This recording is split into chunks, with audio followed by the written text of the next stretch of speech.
goes live in 2 minutes.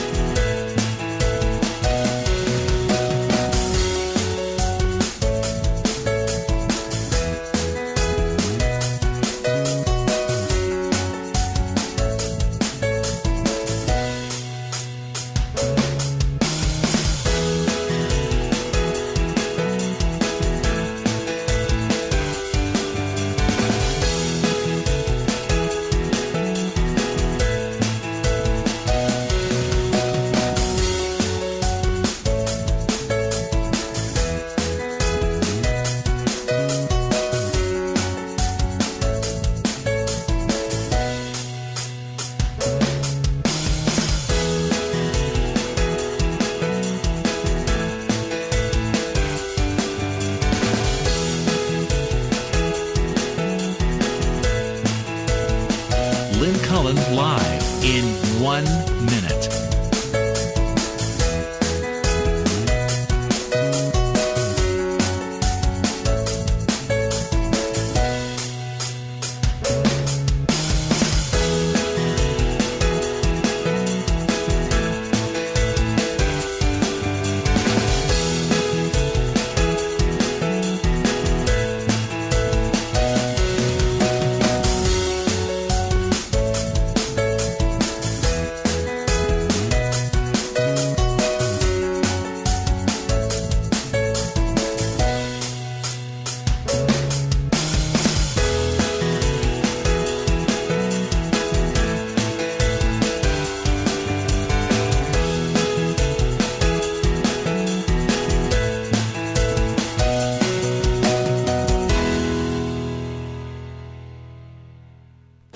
Welcome to Lynn Cullen Live at pghcitypaper.com. Email your questions and comments to Lynn at pghcitypaper.com. All right, excuse me if I start sniffing in your ear. I feel like I'm sniffing all the time today. There. I swear I didn't do that on purpose. That just happened. I'm sniffing a lot, so forgive me. I hate that when people sniff. And I mean in a consistent manner. You know what I mean? Little annoyances. Whatever. Good morning. Did I just say whatever? I did. Oh, God. That's a terrible beginning. I just said whatever. In that annoying... No, it's an annoying word, the way it's used now. That's a perfectly good word that got absconded with by Valley Girls or something. Whatever. Anyway, Sokolowski is in surgery as we speak, getting his hand done. He's got, is that trigger finger he has? Something like that. And he will come tomorrow instead. So today it's just you and moi. And lots of stuff going on in the news, so we do not lack for topics of discussion. On the way in today, I heard, I don't even know what I was listening to, but I heard somebody saying what I have been thinking, actually what I thought when I saw the Newtown kids in the Super Bowl pre-thing. What is it about us? What is it with this culture? The question that I heard on the radio that I was listening to was, are the Newtown children, let's put it this way, the Newtown survivors, surviving children, are they being exploited?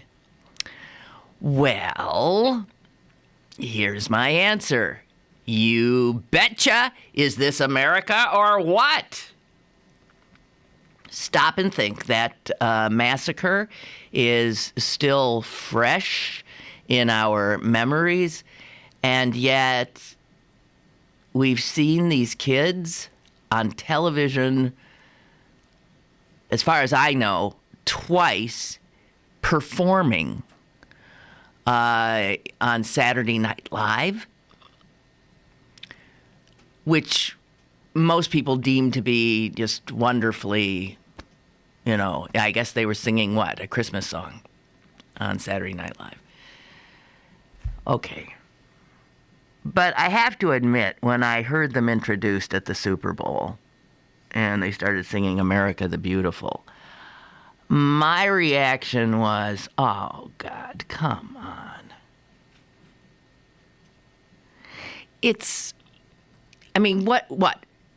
What would be the purpose of having those children there? To honor them? What? For somehow being lucky enough not to have been mowed down? To give them a thrill? To give us a moment of...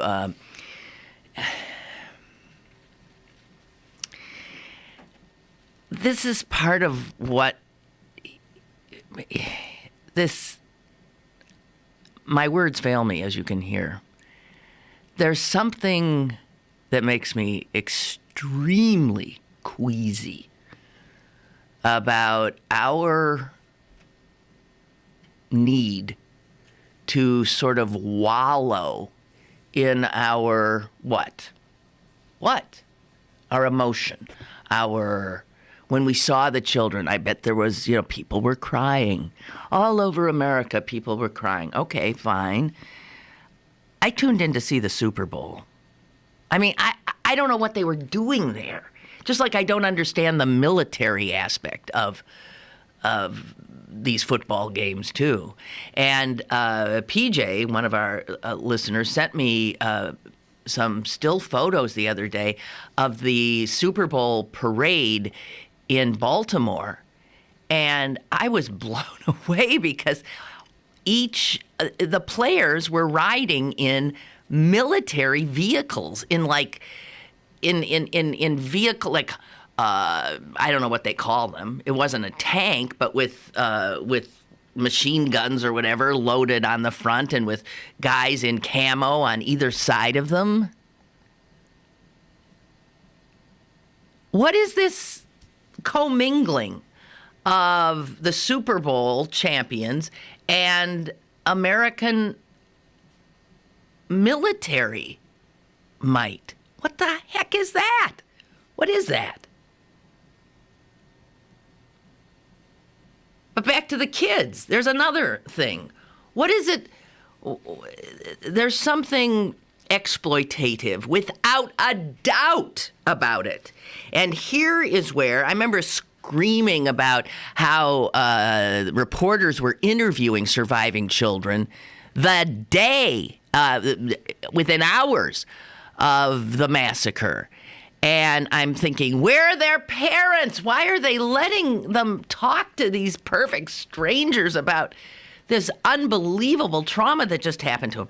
And I have to say, so what do you say? Help me here. What are we saying to these kids who went to the Super Bowl to sing with Jennifer Hudson? All right, I'm thinking Super Bowl. I'm thinking, let's see, okay. Hey, kids, you dodged the bullets. You are survivors. You're going to the Super Bowl. Is it a reward? Is it, here, you come to the Super Bowl because I'm a producer of the pregame thing, and I know that having you out there will make Americans gasp, and then they'll cry, and all I really do want to do is elicit more emotion, and I want people to talk.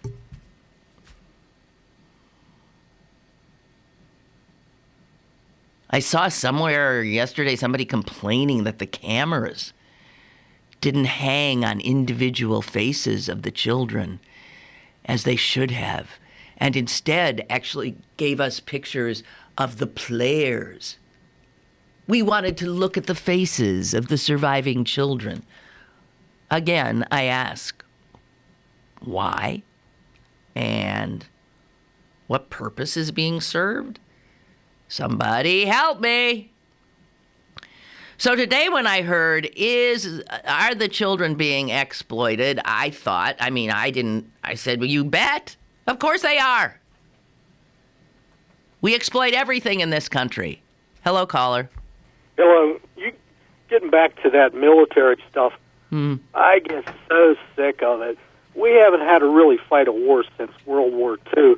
So we fabricate all these damn wars we keep getting into, then you got more and more disabled people and killed people. It just makes me sick.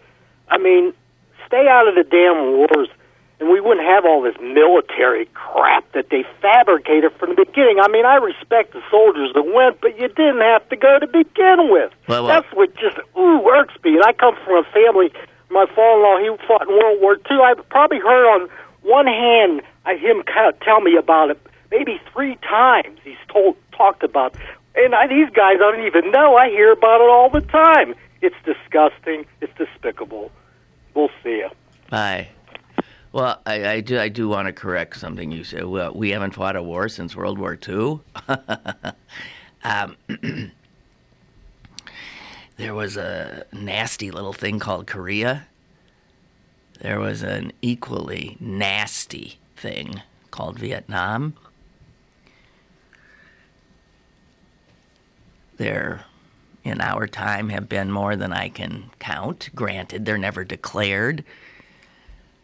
But I take your point about the World War II generation didn't. Yeah, I don't know. We have a caller. Caller, go ahead. Yes, they were never declared wars. I think that's what your previous caller was stating. I We've hope never so. declared a war. No. We've never acted Congress into it. Since World We've War II. always done just police actions, military actions, and not a real war. Right. And that's what he was saying. Okay. And that's the terrible part of it. And yes, these children are being exploited. And yes, we, the people, the viewing public, are also being exploited. There's twofold reasoning I see. And the first, of course, is corporate greed.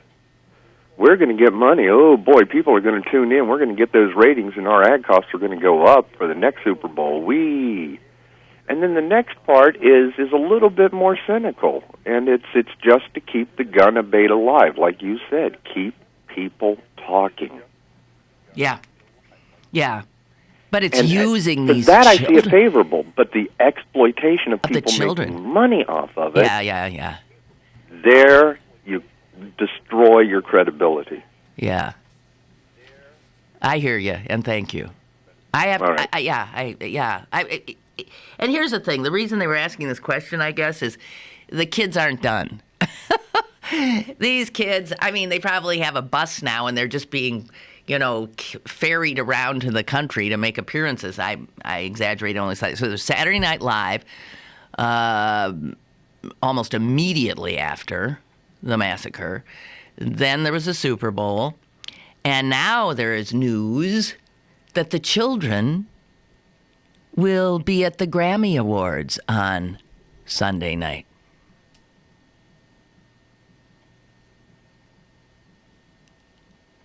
This is a sick culture. There's something sick about this. And I ask again, where are the parents? Your child has survived one of the most horrific, traumatic gun massacres in this country, which takes some doing when I say it's like at the top, because God knows massacres in this country are a dime a dozen. What? And some movies being made, apparently, already. I don't know. I don't want to see the Sandy Hook Children's Chorus sing anymore. I don't. I want those children to go back to living a semblance of a normal life. I don't want them to be made into celebrities because they didn't get killed. Oh, I know. They are honoring I understand all the claptrap and babble that one can summon to put a lovely sheen on why we are seeing these children pop up at every major cultural event since the massacre. Jeez. It's unseemly. It's exploitative, and it shows the kind of wretched stench that emanates from our celebrity entertainment culture. Unbelievable to me. Yes, they're being exploited, and I wonder what the parents whose children are dead, I wonder how they feel in Newtown about the lucky kids, the survivors, having essentially 10 trips to Disneyland in a row. Why can't people see? It's not right. It's amazing to me that we don't understand what's right anymore. Or what's right. It's not right. I'll leave it at that.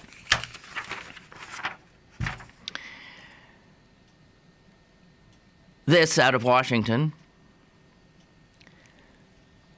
Citing budgetary concerns, the United States announced today that it would discontinue regular Saturday drone strikes on U.S. citizens.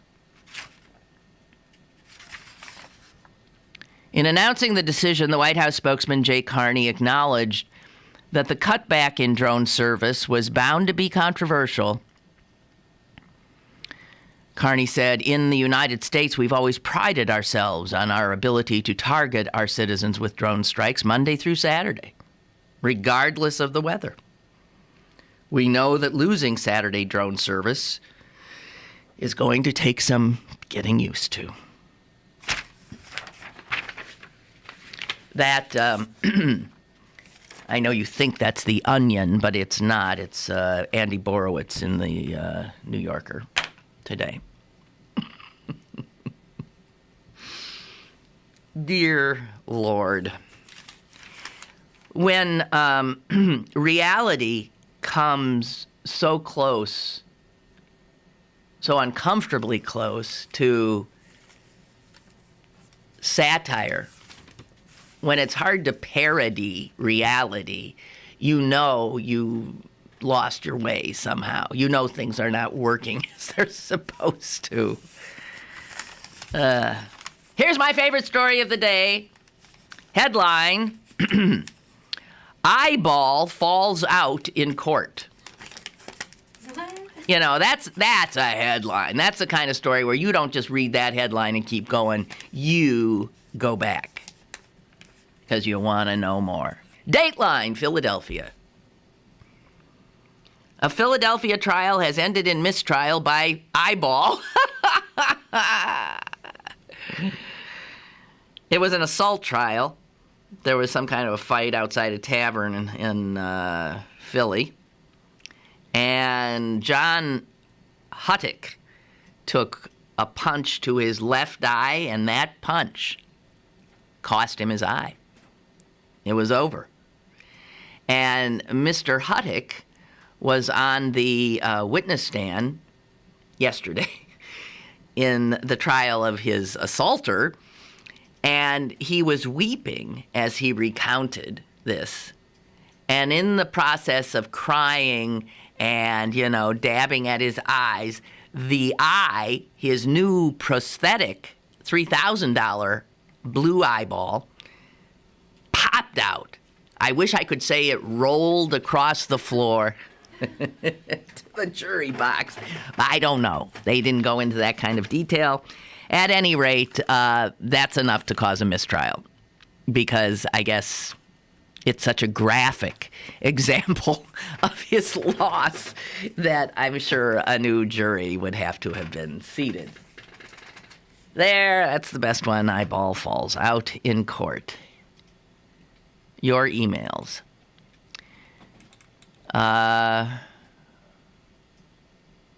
PJ writes, you know what, PJ, thank you. I was looking for that term and couldn't find it in my my messy closet of a head. PJ writes, Americans love emotional pornography. That's what it is. And media love emotional pornography. That is how they keep us riveted in front of our televisions. And we all can succumb to it. There is no doubt.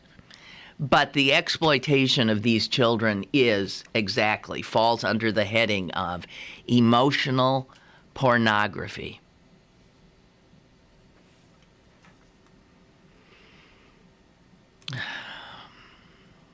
Oh, well. And here's another email. Thank you very much. Sue, thank you. The children's chorus on Saturday Night Live was not the Sandy Hook chorus. Thank you. You're right. They were the New York City's children, because that was way too soon. So that was just an effort to use children, the lovely little children's voices to open. Yeah. Okay, that makes sense. Okay. So, they didn't go on Saturday Night Live. They went to the Super Bowl, and now they're going to the Grammys. Sue writes, when I saw the Sandy Hook kids sing on the Super Bowl, my first reaction was surprise. Yes, that would be mine too. Quickly followed by an overwhelming feeling of compassion. Then, after I thought about it for a while, I felt that this Super Bowl performance was a great way for Sandy Hook and Newtown to send the message that they are okay. I never got the impression they were being exploited. Okay. All right. Well, what's your impression if you know they're going to be singing at the Grammys, too? Now, the Super Bowl thing was a surprise. I don't think that had been put out by, that was to be a surprise. But the Grammy thing is now out. It's not a surprise. And fewer people are going to be watching that than watch the Super Bowl. So if the intent was to send the message that we are okay, well, message received. Then why do they have to do the Grammys? I don't know. Sue, you're a more trusting soul than I. Or perhaps you're naive, or perhaps I'm cynical. I don't know. We'll see. Time for our first break. And I will be back. Got lots of stuff I want to talk about, so please stay with me. Stick around for more with Lynn Cullen Live after this. Join 1 Billion Rising Pittsburgh for a global day of festive resistance to end violence against women. 1 billion women assaulted and raped worldwide is an atrocity. 1 billion people dancing to end violence is a revolution. We will rise on V-Day, February 14th, 12 to 2 p.m., Market Square. www.onebillionrisingpgh.org. Strike, dance, rise. Go to birdbargains.com for great deals on meals from your favorite local restaurants, museums, and shows. This week only, get discounts up to 20% on gift cards to Applebee's. Supplies are limited. birdbargains.com, Pittsburgh's best bargains. birdbargains.com. You're listening to Lynn Cullen Live at pghcitypaper.com. Once again, here's Lynn Cullen. All right, this is mind-blowing to me. Mount Lebanon, the Mount Lebanon Library. Now, when I think of libraries, I think of bastions of,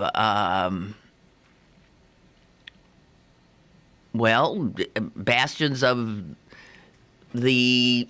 Why can't I talk? Excuse me, I didn't mean to scream. Better to sniff, perhaps. All right. When I think of libraries, I think of bastions against the hordes that would attempt to censor unpopular thought, unpopular words, unpopular expression. I think of bulwarks of democracy and the First Amendment. So imagine my dismay when I read today in the local paper that the library in Mount Lebanon has asked a photographer who put up, I guess he was allowed to put up some of his work in the library, to, shall we say, remove one of the pieces, which apparently shows a woman's breast. Now, photographer John Flatz is an architectural photographer.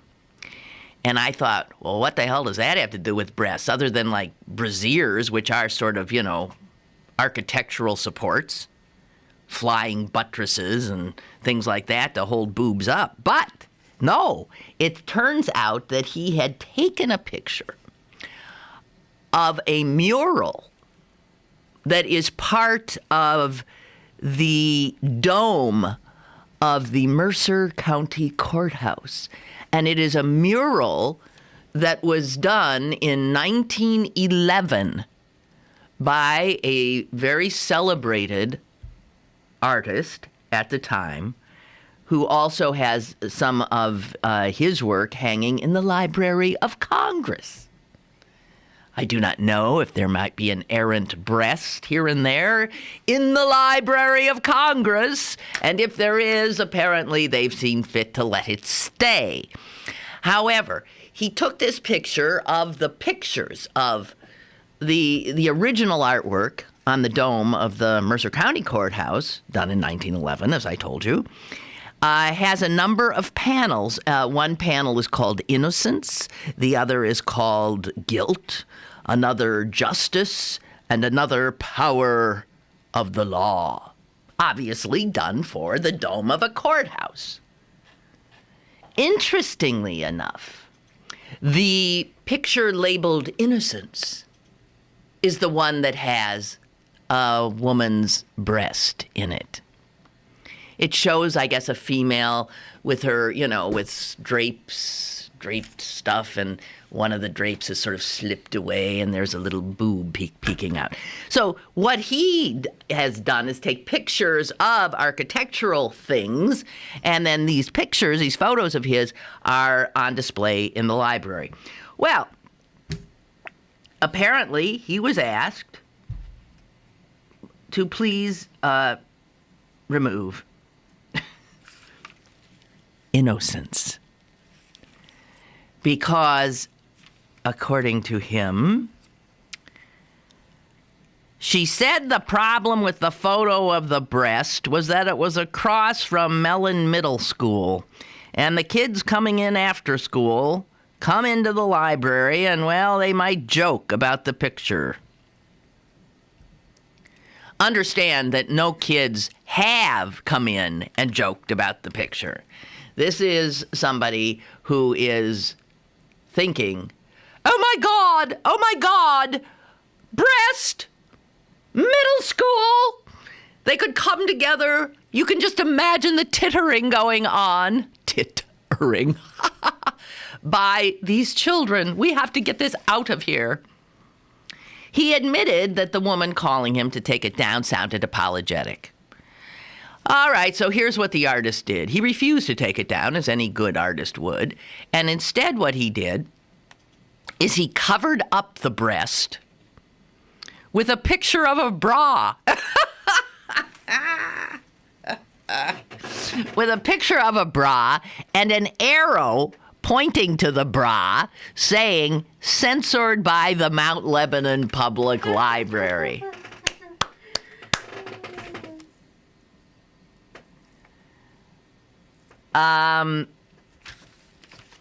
This is one of those absurd kerfuffles that ends up embarrassing everybody. I mean, come on.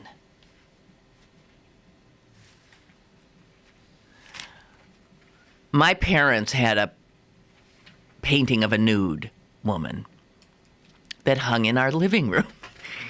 And I guess that really was something in Green Bay, Wisconsin, to walk into somebody's living room and see a boob. But that's what my parents had in their house. The only time I heard trouble about it was when my father asked my mother, I believe I've got that right, to take it down when the rabbi was coming over. And I can't remember if that was done or not. The idea of the female breast as somehow offensive is so ludicrous.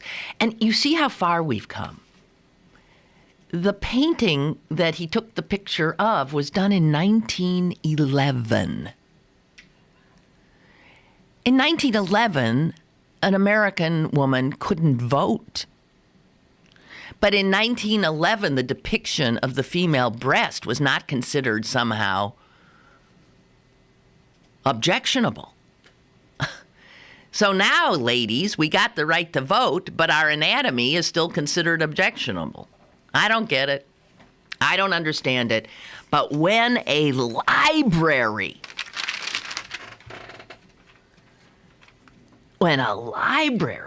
is the one attempting to censor, that is unbelievable. You know, every year the ACLU commemorates the, not commemorates. Well, yeah, maybe. No, wouldn't commemorate. Do you have to be dead to be commemorated? At any rate, it draws attention to the attempts of censorship in this country by holding. I've been part of some of these performances where you get up and read things from banned books.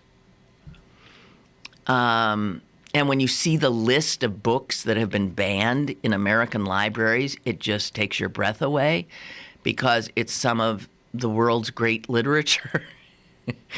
It's unbelievable. But the ACLU's thing that they do for Banned Books Week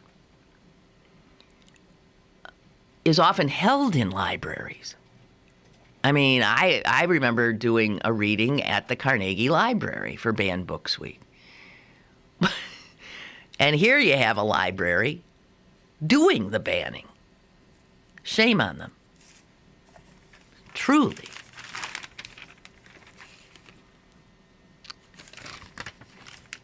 All right, there's an op-ed piece in the local paper today which I have got to share with you and then respond to. It made me crazy. It's written by Robert M. Schwartz, and we're told at the bottom that he is president of something called Cognitive Dynamic Therapy Associates, and that he is an adjunct assistant professor of psychiatry at the University of Pittsburgh School of Medicine. Understand that when you say an adjunct assistant professor, that means he's getting minimum wage to teach a class there. Just not taking anything away from the doctor. But an adjunct assistant professor is, that's no great shakes. Let's just put it that way. All right. Robert M. Schwartz writes,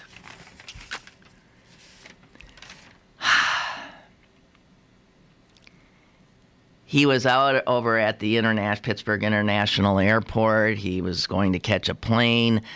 For some reason, he must be a religious person. He stopped in the chapel. There is a chapel there. I've never seen it. Have you? I think I saw a sign once to it. But there's a chapel, and he said he wanted to say his morning prayers before catching his plane. And when he walked in, he saw the cross on the front wall. And as a Jew, he said, it didn't shock me because I understand that, Christianity is like the major religion. There are more Christians here than any other group. However, he writes, what took me aback, however, was that under the sign that read chapel, which one may interpret as being a non-sectarian private place of worship, was the newly added term mosque. If the signage is no longer non-sectarian, namely just chapel, then why wasn't a synagogue also listed below chapel, especially given that there are more than twice as many Jews in this country than Muslims? Okay, so the good Dr. Schwartz is now, he's pissed. He's walked into the chapel, he's a Jew. He's walked into the chapel, he's confronted with a cross. This doesn't upset him because as a Jew living in America, he's seen crosses all over the place all the time. He's used to them. It's the word mosque. Mosque? Why, there's more Jews than Muslims. How come then it doesn't say synagogue? This is the kind of thing that drives me crazy. Okay. Then he says, why wasn't synagogue also there? And he has an answer. Here's his answer. I believe it is that we are experiencing a shift away from the Judeo-Christian roots of America. And then he goes on. This guy is the most extraordinary nitpicker of all time. Robert M. Schwartz goes on to say, well, you'll see soon that this is Barack Obama's fault. The reason it says mosque and not synagogue, it's Barack Obama's fault. Most people, he writes, overlook the fact that President Barack Obama's 2009 inaugural speech included a subtle but profound shift from the traditional inclusion of Judaism as a foundational religion. The president deviated from the familiar cadence of political leaders describing America as a nation of Christians and Jews, and declared instead, we are a nation of Christians and Muslims, Jews and Hindus and non-believers. This drives Dr. Schwartz nuts, because he sees in that the Jews have somehow been bumped to number 3. They've been bumped to 3. Those Muslims took our place. It used to be Christians and Jews, and Barack Obama said Christians and Muslims, and then he said Jews. And the good doctor says, given the significantly higher population of Jews in the U.S. compared to Muslims, this shift is troubling. Oh, he's not done. He's just getting started. It may be viewed as the president's attempt to promote a vision of the future in which America's Judeo-Christian roots will be replaced by a Christian Islamic culture. Mr. Obama may be giving us a glimpse of an Islamic Christian country. The absence, he goes on, of traditional religious references was evident once again in the second inaugural address that he delivered last month. He referred to God several times, but in contrast to his first inaugural address, he didn't reference any religious groups.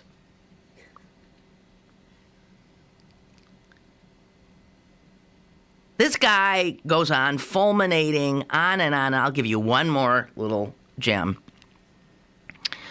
President Obama's unwillingness to directly credit the Judeo part of our Judeo-Christian tradition for the contributions it has made toward our way of life is further exemplified by his policies on the Middle East. We also see it in his nomination of a man for Secretary of Defense who once claimed that a non-existent Jewish lobby wins legislative victories by intimidating people. Anyway, on and on. I got to tell you, this. Wow. Jeez.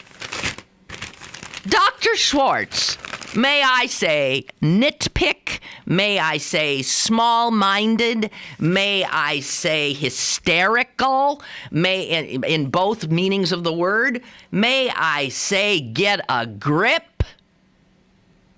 And this guy's a shrink?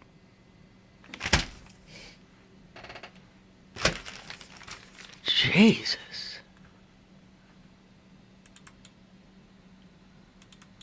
Unbelievable.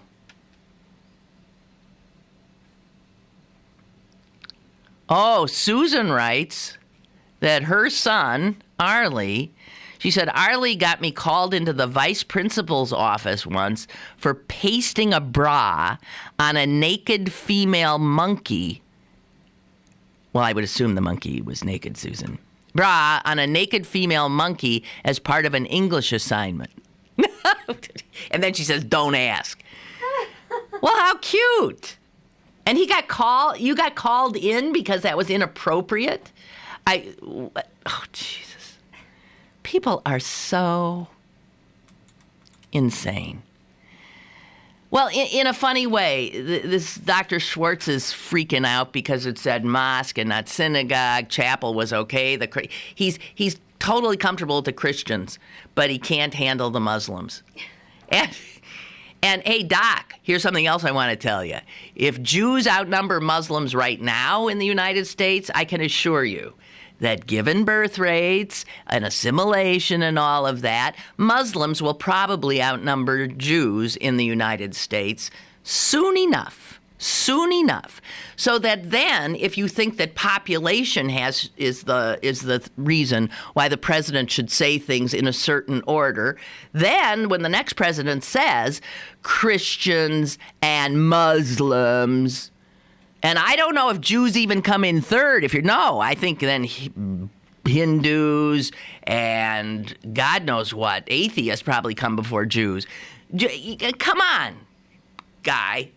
What silliness? What stupidity? Well, we get the impression, we get it. You think Obama is somehow a Muslim, right? He does. The shrink thinks Obama's a Muslim. Or if not, he's a Muslim sympathizer, and he's going to make this country into not a Judeo-Christian nation, but a Islamic Christian nation. Be afraid. Be very afraid. If the breasts don't get you, the Muslims will. We'll take a break. Email your questions and comments to Lynn at pghcitypaper.com or call Lynn at 412-316-3381. Lynn Cullen Live will return in a moment. Pittsburgh City Paper is available now. Pick up one today for great ideas for Valentine's Day. Plus, John Panette, Dark Star Orchestra, Aaron Smith, and News of the Weird. Pittsburgh City Paper available at over 1,700 locations throughout Western Pennsylvania and on the web at pghcitypaper.com and on your smartphone at citypapermobile.com. COPD, chronic obstructive pulmonary disease, is a lung disease that robs people of their ability to breathe.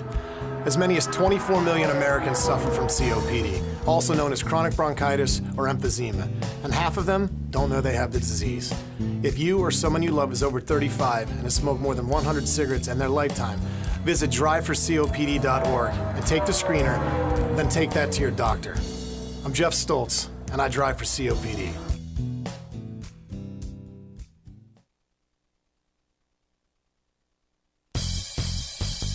Have a question or an opinion? Call Lynn Cullen at 412-316-3381 or email lynn at pghcitypaper.com.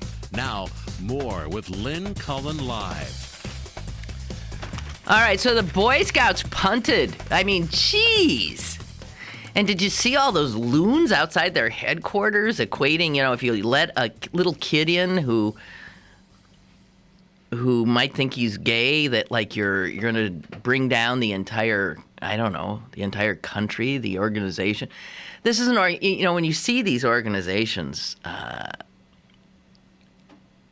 struggling like this, what you're seeing is their death throes. You're seeing this sort of self-immolation. They just don't get it, and they're incapable of change. Did you see that Great Britain just legalized? I think, didn't they? Gay union. Can you read the writing on the wall, guys, or are you absolutely, and because you've all been homeschooled by this point for fear of subjecting your children to anything in the public sphere, that you can't even read the tea leaves anymore? You can't read reality and see what's happening? All right, so I don't even want to talk about this, but I must give it some passing note. So we're heading for trouble, talking about punting, kicking the can down the road.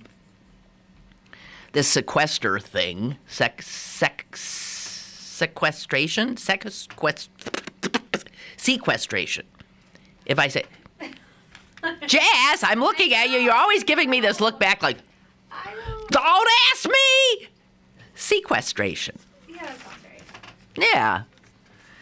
Okay, so if these, just these across-the-board machete cuts to programs come into play, which they will next month if the Congress can't get its act together. Here we're finding out some of what will have to happen. A huge chunk of the workforce at the Pentagon, the civilian workforce, will be cut down to just a 4-day week for the next 6 months. And those people cut, those thousands upon thousands upon thousands of people who will be cut, will face a loss of 20% of their pay. So that's a whole bunch of Americans who are going to see, 20% pay cut. Add to that, they figure about 10% of the Federal Aviation Administration's workers would be furloughed completely. The Food and Drug Administration would have to lay off a whole bunch of their meat and poultry inspectors. And if the inspectors can't be there, then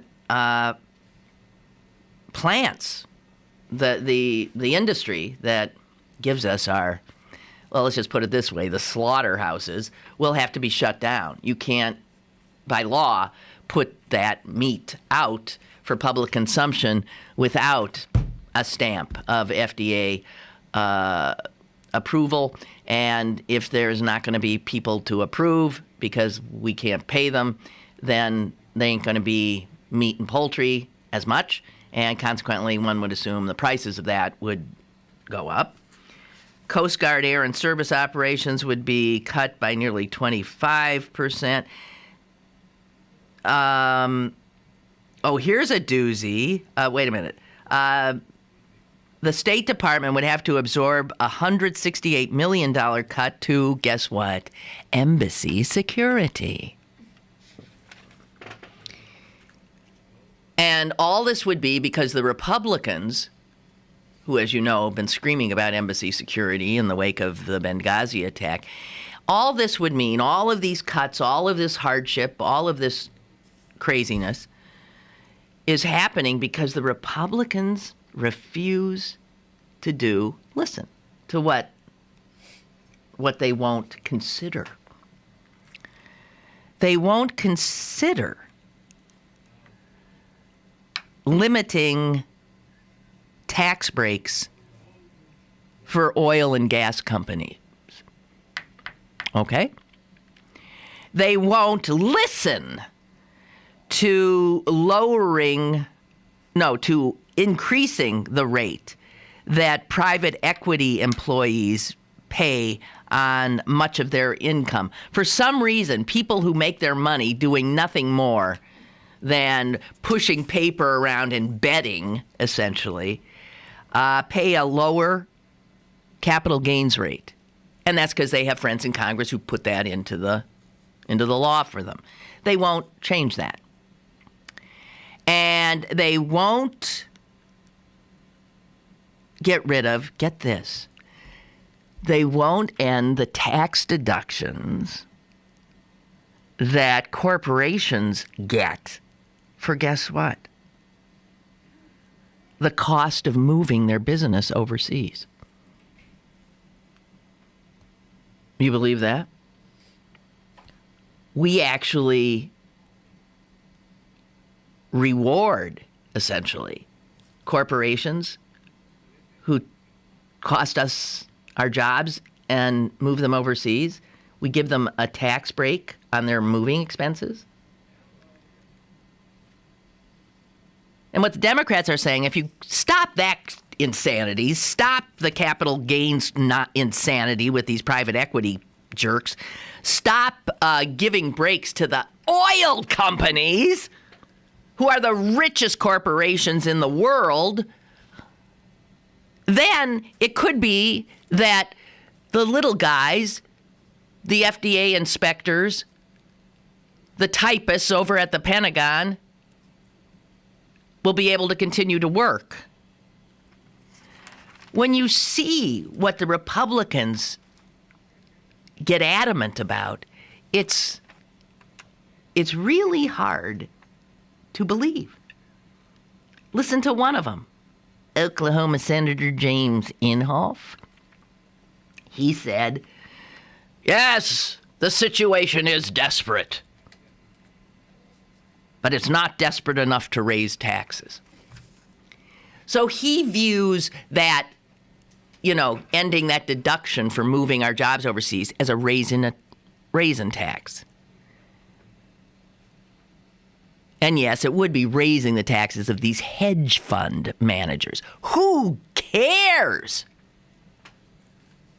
The Republicans do. And if that happens at the, at the cost of $168 million for embassy security, well, I guess that's just the way it'll have to be. Unbelievable. So, enough.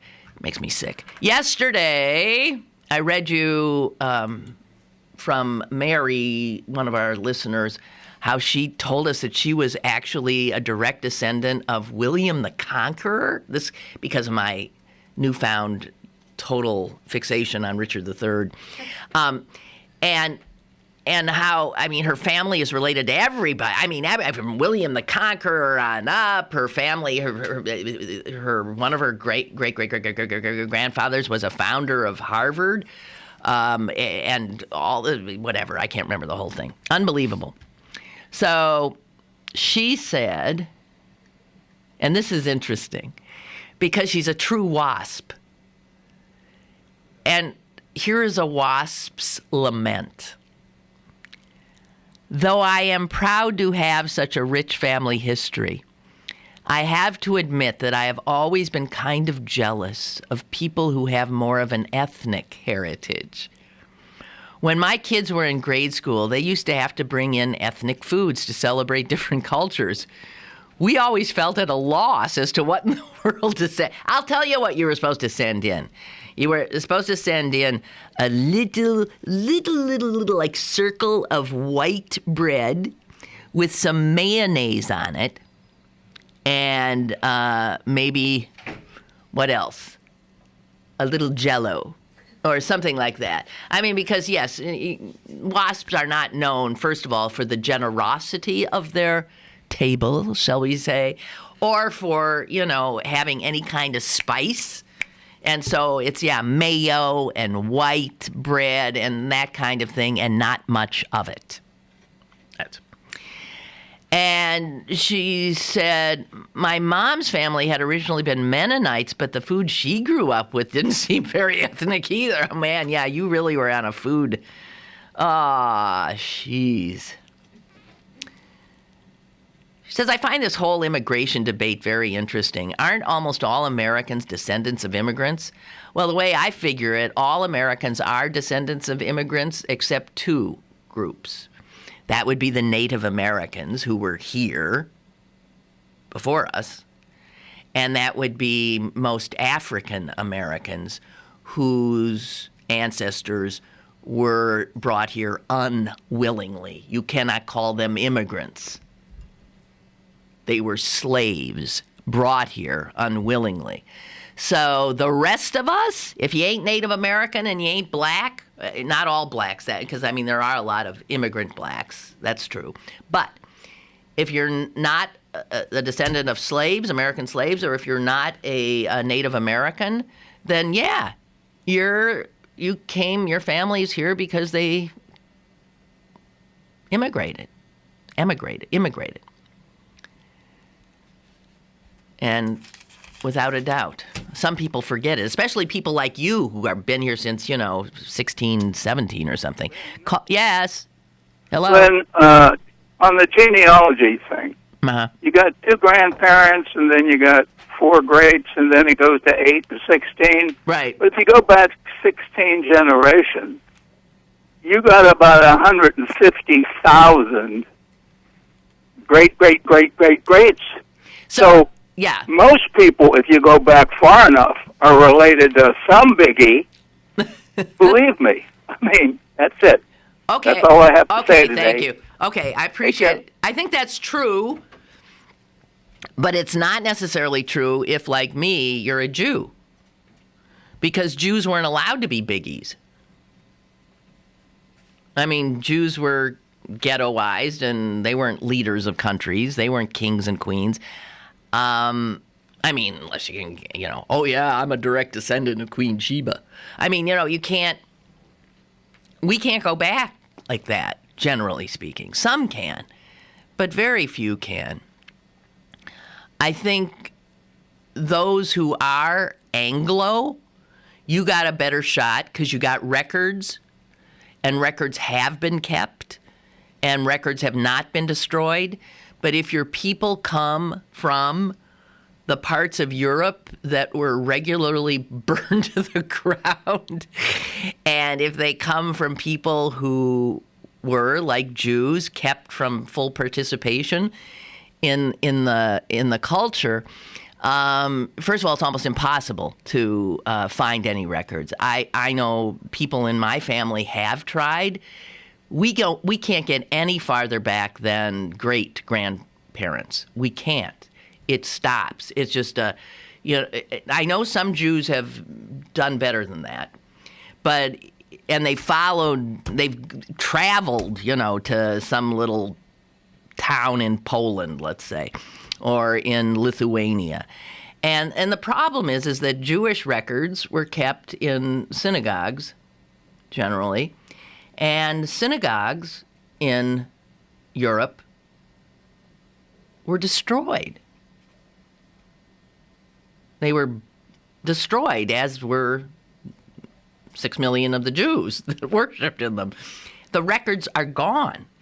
There's nothing. So it's always saddened me that I have no way. Even with my father's father, we can't go farther than that. There's no record. But you're right with your math that with this great, we all end up related, right? Ultimately, we all end up, that's why you see these silly things every time there's a new president. Well, it turns out that the president is the seventh cousin, twice removed, of Boris Yeltsin. There's always these connections, because if you do go back far enough, of course, everybody is intermarried. But I while Mary here might have envied people who had a more ethnic heritage, so they had spicy, wondrous foods to bring to school. As a little Jewish kid, I must say I always envied people who were descended from people whose records were not destroyed. African Americans have the same problem. They can get back maybe to their slave forebears, but once there, it's pretty hard to make that jump across the Atlantic to Africa, right? So those of you, especially you wasps, and I suppose Germanic types, I would think the records are pretty damn good. Maybe Spaniards, who knows? I don't know. But Eastern European, and especially Jew, forget it. Those records are gone. They is gone. So, well, thank you for a sort of all over the place show. Freewheeling. I appreciate all the corrections that I received during the course of the program. Always do. Keep me honest. And I guess that's it. So, tomorrow, Tom Sokolowski with a big bandaged hand is going to be here. And we'll have our usual frivolity. And that's that. Enjoy the rest of your day. Toodaloo.